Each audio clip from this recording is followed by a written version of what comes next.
Good morning. You're listening to Retake Our Democracy, a 30-minute weekly show that airs at 8:30 a.m. each Saturday morning on KSFR 101.1 FM, your Santa Fe public radio station. And I'm Paul Gibson, the host of Retake Our Democracy. Today, I'm speaking with State Senator Liz Stefanics. We'll be discussing the 2022 legislative session, the legislative process itself, and her views on effective advocacy. Senator Stefanics has served in the Senate twice, serving a first term from 1993 to 1996, and she's now in the middle of her second term, which began in 2019. We'll get to that discussion in just a moment, but first a few announcements.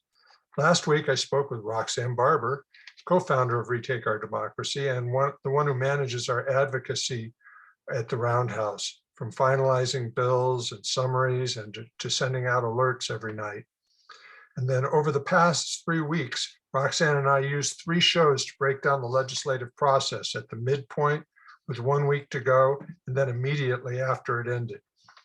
So if you're driving around town today and miss any of today's show, you can watch the full YouTube recording of this show and the 3-part review of the session that Roxanne and I did, along with any other prior interview, by going to our homepage and clicking on Retake on the Radio button on the right side of the homepage. Before we get started, I want to acknowledge that we are conducting this show on stolen Tewa land, and to thank our Tewa neighbors for being such good stewards of the land. I also want to remind you that though the 2022 session is over, Retake is not quite done. On Wednesday, March 9th from 6 to 7:30 p.m., we will be hosting our culminating huddle, a debrief of the session where we will examine the legislative process itself and how we can improve our advocacy efforts to achieving better results. Now that the legislative process is done, we will also be shifting our focus, turning to the looming primaries and general elections. We will kick that off with a candidate forum with Joe Maestas and Zach Quintera, 2 excellent Democratic candidates for state auditor. I had only the vaguest notion of what the role of the auditor was until recently, when I had a conversation with Zach Quintero about his goals in running for auditor, and then in a separate conversation with the current auditor and candidate for AG, Brian Colon. The auditor has immense authority to hold any state, county, or city government accountable for failing to fulfill their purpose or for corrupting their function. So this is an important position with 2 great candidates. We will be faced with a difficult decision in the June primary, so plan to tune in on March 17th from 6:30 to 8 p.m. for what should be a compelling discussion. You must register to participate in either of these Zooms. So to find a link, go to retakeourdemocracy.org and click on Actions and Events in the menu bar, and the descriptions of each Zoom with links to register will appear on the bottom of the page. Enough announcements. Let's get started. Welcome, Liz. Thanks for taking time out for this conversation. And I can't believe you're back in your office at the Roundhouse.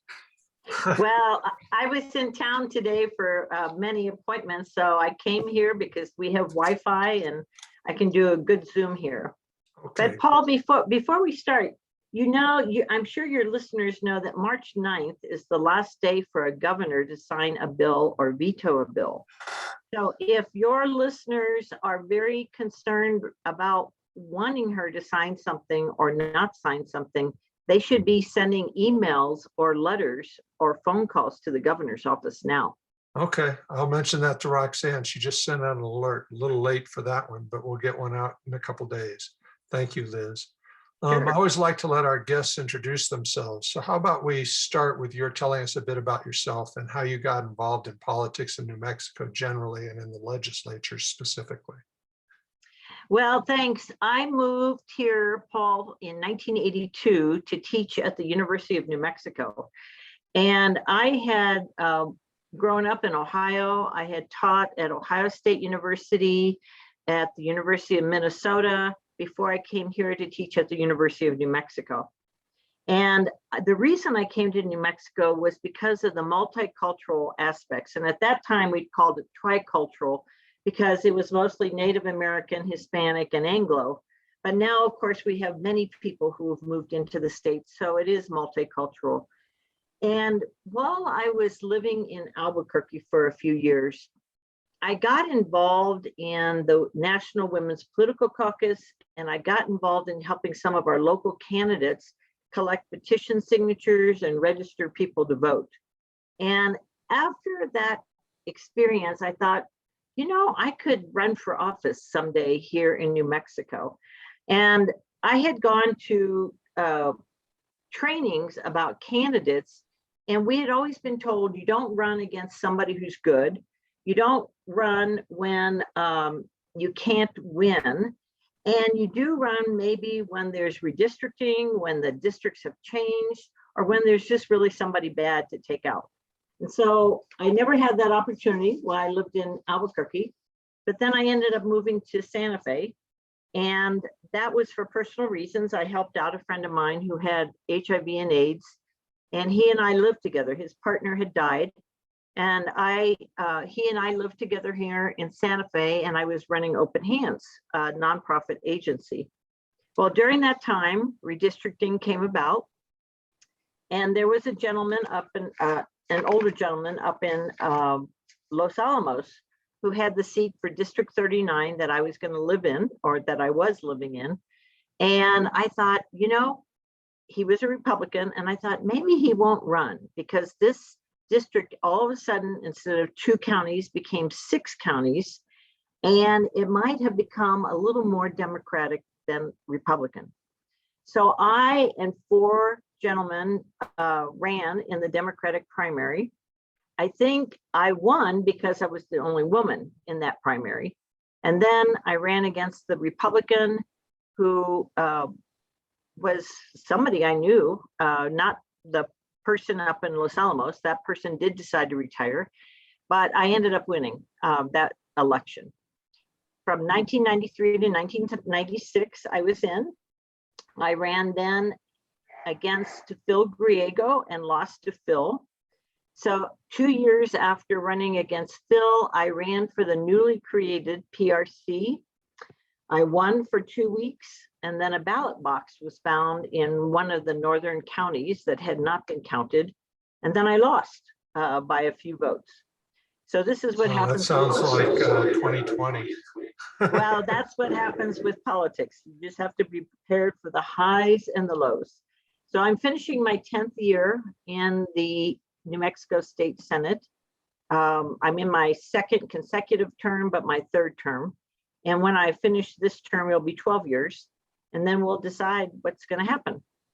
Right now, I do cover 6 counties: San Miguel, Santa Fe, quite a bit of Torrance County, a tiny bit of Bernalillo in the mountains, the Chiloli land grant community, Valencia County, and the Rio communities in Lincoln County, where Rio Doso, Capitan, Corona, Alto is. And my new district, so I keep this district intact, the 6 counties, until I run for office again. So in 3 years or 2 more years, I will have 4 counties instead of the 6 counties in my district. Oh, because of the redistricting. Because of redistricting. So that's a topic for a different day. All right. Well, I hope you stick around because you're a good legislator. Thanks. So on the whole, how did you feel about this session? Did Democrats get enough done? Well, yes. And I'll tell you why I think that. 30-day sessions are supposed to be budget related.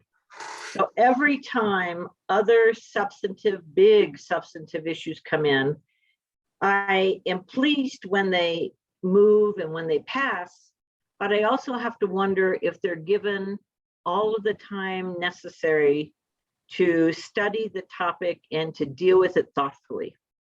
There might be some committee meetings where we know there's only 4 weeks and we are rushing to get through all the bills that are on our agenda. Whereas in other years, we might have long philosophical questions, discussion about a bill, and even continue a bill over to the next meeting because we have the time to do that. During a short session, you don't have the time to do that. You take an agenda, you get the bills done quickly or not so quickly. I mean, there were nights we were here till 7, 8 o'clock in one committee, we weren't like the House staying all night, but we didn't oftentimes roll a bill to be discussed at the next meeting. Right. So there is a big difference. In terms of the budget, we had so much money this year that can prove to be a problem just as much as the years we don't have enough money. And so when I say it was success, I believe that we did many good things for the people of the state of New Mexico. And it was democratically driven. That's not to say the Republicans were excluded, but we ran the agenda. I couldn't agree with you more. Roxanne and I did a show, I mentioned it earlier in this show, where we talked, and one of the things that she talked about is, did the governor get enough to run on in 2022? And when you look at a budget surplus, a huge raise for teachers, the crime bills, and there was a couple of others, you had the basis of a very good campaign flyer. I mean, a lot got done. Right. Like the governor wanted a tax rebate and she got a tax rebate. That's right. That was the other thing. The 250 or 500 per couple, that's a big tax rebate. We repealed the Social Security tax for the tax on Social Security payments for those people at a certain level and under.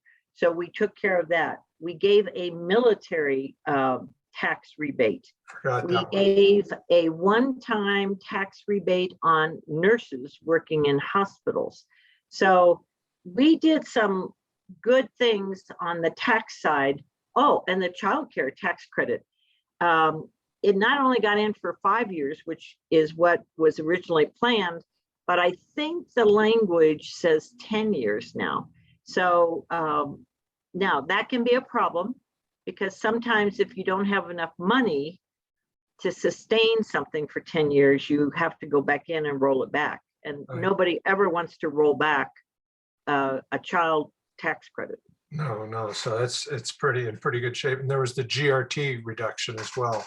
So That's all right. of those things together, I think she did have plenty to run on and plenty for the Democrats to be proud of. From your Yes. perspective, what was the greatest single disappointment that you ran into? Well, before we move to that, I carried 3 bills for the governor. One was the Opportunity Scholarship, which we did pass, 75 million for returning students to work on credit certificates, associate's degrees, and bachelor's degrees. It does not cover master's degrees. And it does have to be continuous schooling. The other thing that I carried for her was a reinsurance bill that Russ told the superintendent of insurance needed, and that passed the last day. But the third bill I carried did not happen, and I think we should bring it back. And that was, and so this is a disappointment, it was a bill to assist rural hospitals when they set up new services, when they have a income loss. So every time you set up something new, you expect as a small business that you will have some business losses the first few years, because you actually want to report that to the IRS so that you don't have to pay as much tax. But for a nonprofit hospital to have losses, that takes away from services. So some of these new services might be creating behavioral health outpatient services or inpatient services. It might have been setting up dialysis clinics. It might have been setting up oncology clinics. It might have been setting up prenatal clinics. So the idea was for small hospitals in rural areas to set up these new services, and then there would be this fund that would help compensate those hospitals for losses if their existing counties would also match the state dollars. Oh, that's great. It was talked about, but it did not get put into the budget, and the bill itself with the language did not pass. So I believe that the governor will come back with that again. Okay, well, certainly rural needs are something that Retake cares a good deal about. It's a real problem. So let me tell you another weird disappointment. I put in a bill for funding for more school-based health clinics. A few years ago, under Governor Susanna, we had some deficits in the state, and the Department of Health cut 13 school-based health clinics. A few of those have been replaced, but not all of them, and not all school districts have a school-based health clinic. Well, something that should have been apple pie and ice cream for the entire state and for school districts became a very political issue, where the Right to Life Alliance used that as their foundation for saying that we were going to provide abortions and birth control in the schools, in these school-based health clinics. Now, number one, we never would have provided abortions in a clinic like that in a school. Number two, school boards get to decide what health services are offered. So because there was this groundswell of opposition about school-based health clinics, a good idea that we have going on around the state and we needed to expand them did not pass. And the Department of Health had to keep their hands off of it. We couldn't ask for money for them. And that was pretty disappointing. Well, I got a story for you about that, Liz. Sure. For just a second, I've got to remind our listeners that they're listening to KSFR, your public radio station. And it's more important than ever these days in the age of disinformation and so forth. You get the straight scoop from KSFR, and they don't do it on, they have a shoestring budget, and they could certainly use your help. People like I am a volunteer, many others are volunteers, but they've got sound engineers and equipment and so forth. So if you've got 10 or 20 bucks, go to ksfr.org, click on the donate button and look at it as your ticket to admission for some good programming. And now we're going to get back to Liz. Liz, I was telling you a story about school-based health clinics. I was a consultant in the Bay Area before I moved here, and our biggest project every year was to work with school districts to develop Healthy Start programs at school bases, at school sites, usually elementary and middle school. And they always included health clinics and dental clinics and employment services for parents. And that became a magnet for parents to come to the school. And they got much more engaged in their kids' education, but they also got healthcare services that they wouldn't otherwise get. It's a great idea. I'd be happy to help get that bill across the finish line. So. Well, we need to continue. Yeah, there is not enough around the state. Okay. Well, what about public power? You sponsored the bill, but it was assigned to House Labor, Veterans, and Military Affairs, kind of an odd committee assignment for what the bill was proposing to do, until you realized that the Electrical Workers Union had pressed both Senator Worth and Speaker Egolf to kill the bill. It was never heard in House Labor. In a second effort, what do advocates and legislative sponsors need to do differently to advance this important legislation? It's a great opportunity. Well, thanks, Paul. And this bill, okay, we asked the PRC, first of all, to do this study. And the PRC said we could make this decision easier if the legislature would collaborate with us on this study, because it's not within our purview to regulate public utilities. So we eventually got a letter from the PRC saying, we're not going to take on the study. So in the meantime, we did get a call from the electrical workers, and they indicated that it would really affect the unionized workers that work for P&M and the other investor-owned utilities. And what I said then was, we need to work on this together, because most Democrats support unions and most unions support Democrats, but we also want renewable energy for the future. And the reason these entities, whether it's a tribe or a city or a county or even the state land office, would want to look at public utilities is because we have renewable energy going on in those localities. So for example, Picuris Pueblo has quite a bit of solar that's set up. They are one of the entities that said, we might be interested in a public utility. The city of Santa Fe, the county of Santa Fe. I represent Rio Communities, which has a massive amount of solar that they sell to P&M, but they might be in a position someday of setting up a public utility. Now, this study was not to set up one statewide utility. It wasn't set up to run the investor-owned utilities out of business. It was set up to look at the pros and the cons and the barriers for those cities, counties, and political subdivisions that would want to set up their own public utility. So I would say that in the future, we need to continue to work with the electrical union to say, if renewables are coming down the line, how can you be a part of a study? How can you work with us on this so that we protect your workers, but you also get on board with renewable energy? And we would need to probably educate our legislators that this is a study. It's not changing the way we do business. It would really depend upon the cities and the counties that would want to do it, because it would not be cheap. If somebody wanted to come into P&M territory, they'd end up having to buy the assets from that investor-owned utility in order to do this. So we're talking about learning all the ins and outs of setting something up. And we do have a preliminary study. We do have some national groups who would be interested in funding such a study.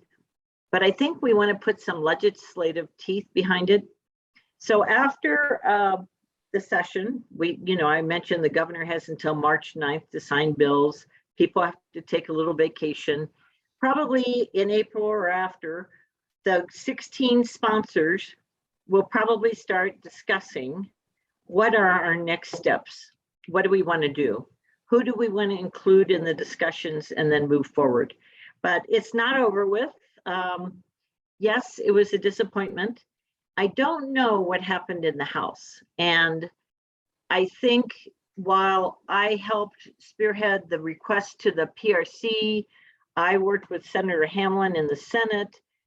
The House dynamics, I think we would have to go to those sponsors to find out what was happening in the House. Because as I told another reporter, I get focused on what's happening in the Senate, and I don't very much go over to the House side to watch or to participate in those events. As the chair of Senate Conservation, I have quite a bit on my plate in carrying some of the governor's bills and all my appropriations bills. I had quite a bit on my plate. Right. As I said, it was a 30-day session. I am disappointed that we didn't get some environmental things across the finish line, like the clean fuels, but I know that we will keep coming back. Some things take many years, but we will keep coming back. And that's a good segue to my next question. One lesson I took away from the session is that bills advancing big ideas don't fare well, whether you're talking about the governor's top priority of hydrogen hubs or public banking, public power, or a green amendment. Together, they passed through a grand total of one hearing. It took Mary Feldblum 20 years just to get to a study and design process approved for the Health Security Act. And both the public bank and green amendment have had 2 sessions now, and they have made no headway in their second session. What are the factors in play that make it so hard to get a big idea through the legislature? My end of life bill that I ended up doing with Representative Debbie Armstrong, I started 25 years ago. So in 1995 was the first introduction. It did take a long time, but what it also took was Representative Armstrong with her personal story and the emotion that goes along with representing a family member who this is so important to get it over the finish line. The community solar, 7 or 8 years. What we had to do is we had to shake it up a little bit. We had to do a study. We had to have that work group with 150 or so people involved so that we could say to the legislature, We opened it up. We opened the discussion up. We invited the whole world to participate. We might have to do things like that in the future with some of these. I The agree. Green Amendment had a lot of just passionate sponsors working on it. But there were some legislators who had the wrong idea about how the state was going to be sued and lose money because of this Green Amendment. Right. And we probably didn't do a good enough job educating the 112 members. We will always have people vote against bills, but you need at least 50 plus one in order to win. Right. And we need to do a better job in educating. So we're going to continue to work on the Green Amendment. We're going to continue to work on public banking. We're going to continue to work on all these things. But if you look at the end of life, it was somebody very personal, their personal story that really took this over the finish line. That was without a doubt the most powerful, difficult hearing I've ever sat in, to Yes. listen to Debbie Armstrong.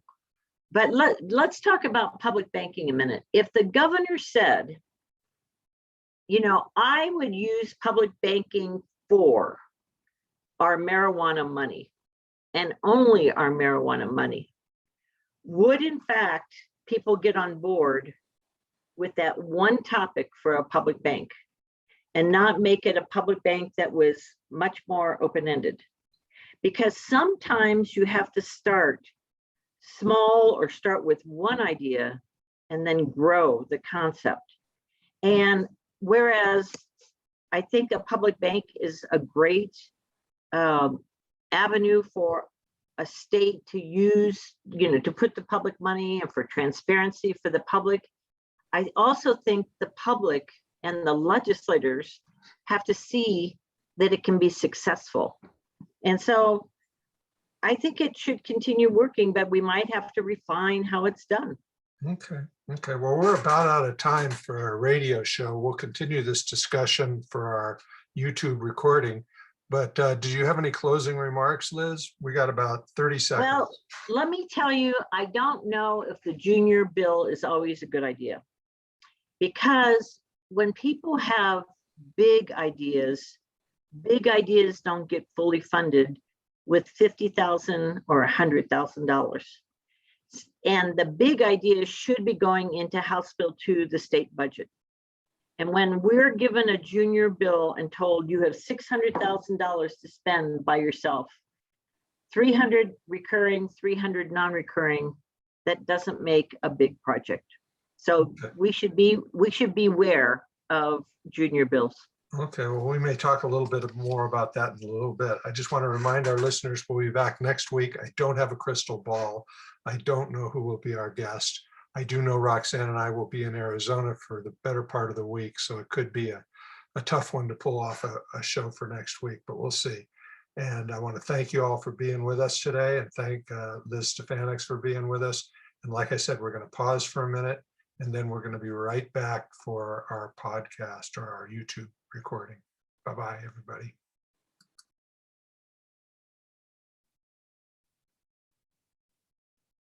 And by the miracle of podcast or YouTube recording, we're back with Liz Stefanics. And we were talking about trying to get big bills, big ideas through the legislature. And she had indicated that you can't really do that necessarily with junior money. And I couldn't agree more, but you know, it's junior money that's gotten the Health Security Act as far as it's gone.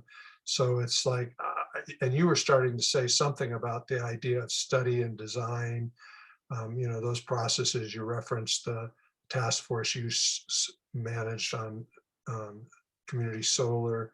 And so I'm becoming more and more like of the mind that for people like advancing something like the public bank, rather than coming back and getting hammered with the same misinformation every year from a small number of people and then having your bill killed, it's better to like accept that you're going to have to go through a study and design process where all the issues can be surfaced in a really intelligent way and addressed, and people get deeply educated about it. What do you think about that? I think that's a good point, Paul.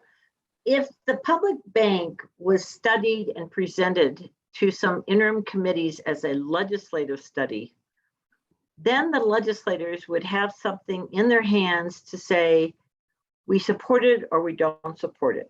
And that would be many months before.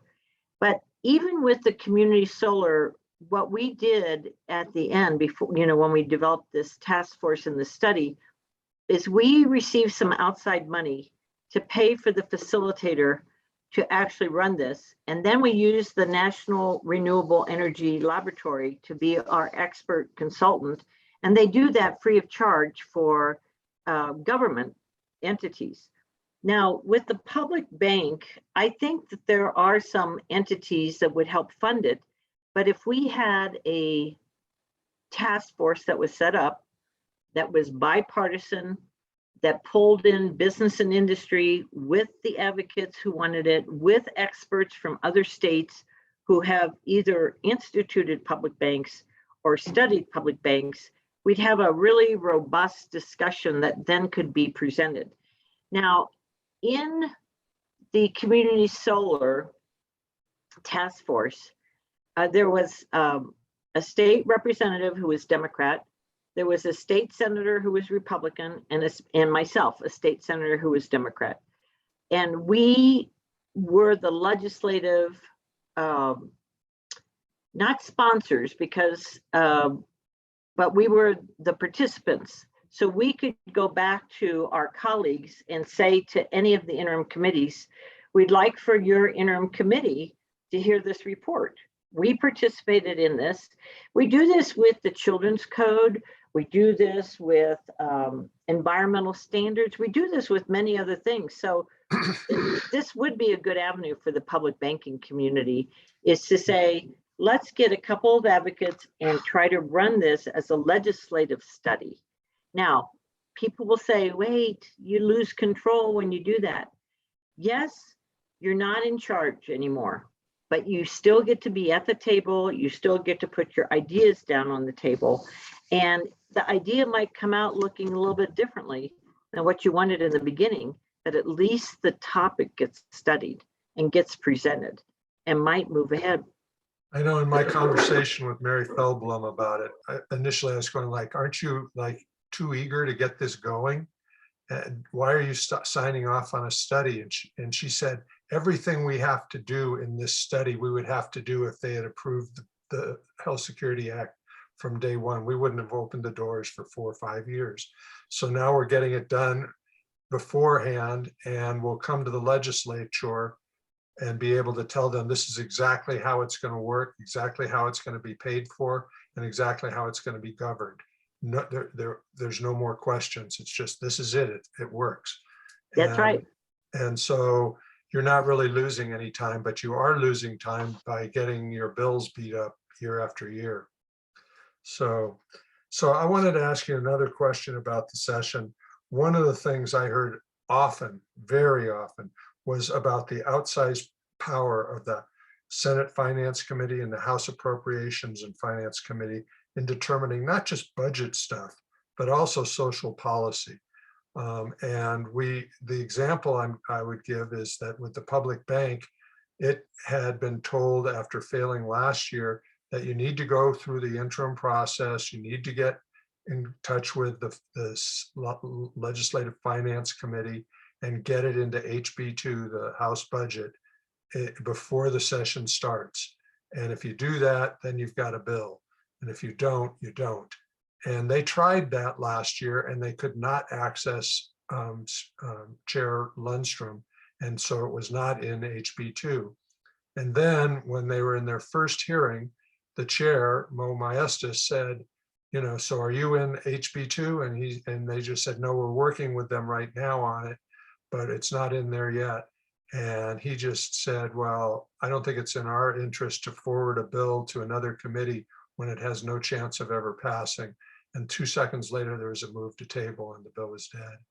So, you know, it just seems like, you know, the Finance Committee and the Appropriations Committee should be in charge of appropriations, but they shouldn't be the final adjudicator of social policy. Is there some way to unravel that? Well, there's a good example of this. That Senate created their tax bill, the House created their tax bill, and they were merged. And the House tax bill came over to the Senate. And while it was in Senate Finance took out a couple pieces of what the House had put into the tax bill. Right. And the night before the session ended, it came to the floor, and a couple of us were texted by people who said the Senate Finance Committee took out X, Y, and Z, and it needs to be put back in. So I went to Senator Peter Wirth, and I said, there were some items that were taken out of the tax bill that came over from Representative Christine Chandler and Representative Doreen Gallegos. And he said, well, we have to put them back in.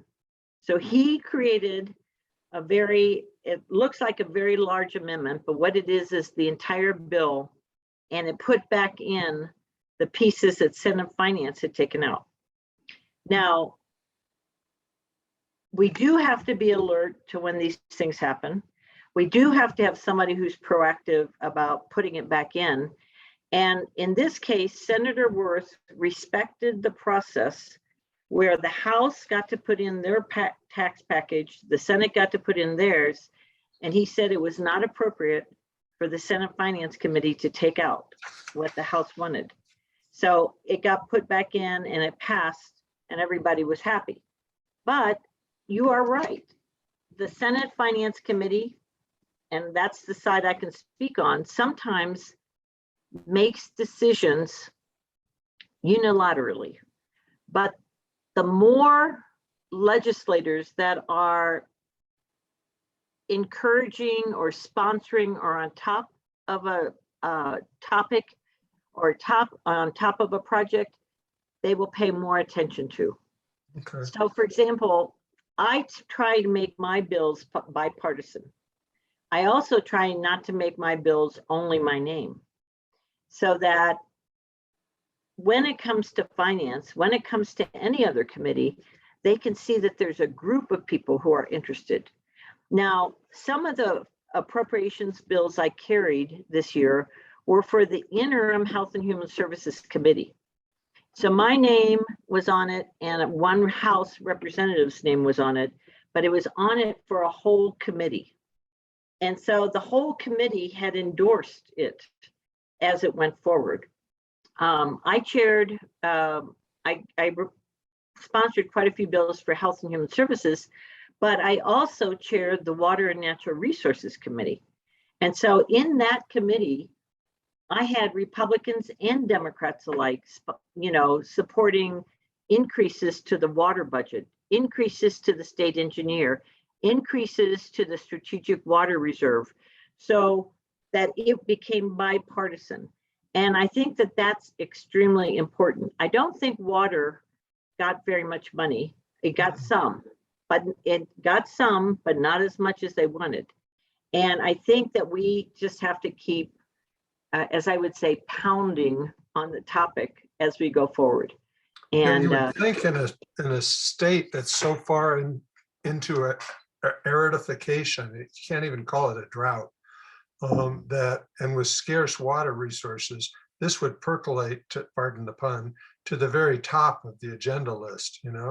I spent a lot of time talking with Norm Gaum about this, and his view is, how can you manage water if you don't have anybody managing it, and if you don't have funds for that process? And so hopefully the next session. You know who you should have as a speaker now is the brand new state engineer. His name is Mike Hammond. He came out of the Rio Grande Water Conservancy, the Mid Rio Grande, we call it, the Mr. Cog. But he is over the Rio Grande in the middle part. Right. But he was getting ready to retire. The governor tapped him to be her director of water infrastructure with the ARPA money, the federal money. But then when our state engineer resigned, she asked him to step in to be the state engineer. And so he's been appointed by the governor. That is somebody that would be good for you to have, as well as Rolf Peterson Schmidt. And he is the director of the Interstate Stream Commission. And he's in charge of the 50-year water plan. And the 50-year water plan is supposed to have its report and results out in April. And they claim that they'll be a little late, but it will be about the middle of the year that we have the 50-year water plan for the state of New Mexico. Well, I think it's probable that one of the things we did last summer was we did a lot of issue Zooms where we had 2 or 3 people on who were experts, and I could see Mike and Rolf and Norm Gom on together and just talk about this. And like you said, it's about education in advance of the session. Mhm. I had just one more question for you, Sure. Senator. If you were in total charge of the legislative process, what changes would you make to make it more sensible? Well, in the Senate, Democrats, we have 7 newly elected members. Mhm. And then we had 2 others who were appointed shortly before the election, which was Antoinette Sedillo Lopez and Shannon Pinto. So technically, we have 9 new Democratic members who would like to see business done differently. In listening to them, they would like to have more group discussions before decisions are made. Mhm. The old way of doing things is that the leadership, and that doesn't just mean Mimi Stewart and Peter, but it means the chairs of the different committees, the leadership makes decisions and then just sends it out. But this new group is really expecting a different type of business. Not necessarily consensus, we're not there yet, but they are wanting to be included. They don't want to be just told what to do. So I think that the big change I could see coming is more discussion. But what that means is longer days. It means either starting earlier or staying later, because you still have to have the business of the floor done. You still have to have your committees, morning committees and your afternoon committees business done. So it means tacking on extra meetings. But some of this discussion happens between now and next year, but you never really know what the bills are going to say until the bills are introduced. Right, right. And there can be some really hidden pieces of bills that really require some discussion. But I think, how would I do things differently? I would probably support more group discussion, even if it means longer days. I do think that we don't have policy staff who work with us. We now have 3 or 4 that have been hired for the entire Senate Democratic caucus. But I don't think we know yet how to utilize them to the best of our abilities. I think that some people would like to have their own person. Now, I'm a learner. I was an educator for many, many years. And I would like to learn on my own. Give me the articles to read, give me some people to discuss it with, and I will learn about a topic and then make a decision about how I stand on it. But having policy people would be great. Having policy analysts throughout the year would be a great addition. And of course, we're not there yet because our state constitution doesn't really allow the longer sessions, and the state constitution does not allow us to be paid. But those are 2 things that could go into a constitutional amendment in the future. Yeah, and I just love to see what you were talking about is discussions in those committee hearings. And if there was a way to include the public in some of that dialogue without it being like you've got 30 seconds or you've got a minute. Because one of the things that can be really frustrating is you'll hear the bill sponsor offer whatever it is they're trying to advocate for. If you're in support, the structure works pretty well. But if you're in opposition, then there's all these 1-minute zings of why you don't like this bill. And then it goes back to the bill sponsors, and they can take as long as they want to rebut whatever was stated by those in opposition. And there's no real dialogue there. It's just like, zing, zing, zing, zing, and then some, or reasonably well organized presentation of why it's still a good idea. Sometimes it almost doesn't even pay attention to the public comment. Mhm. And so, in the interest of trying to arrive at something like the truth, a more comprehensive conversation, an inclusive conversation would be very good, but I can't even fathom it in the time constraints you're operating under. I just can't. So, Right. and speaking of time constraints, I've taken way more than enough of your time, but I want to thank you for being with us today, Liz. And I hope you're sticking into the roundhouse for quite a bit more time. And Well, thank you, Paul. And, I think Retake does do a lot of good work. I think you have a great way of presenting information to individuals who want to learn about topics. And I think that's a good way to go about it with mass groups.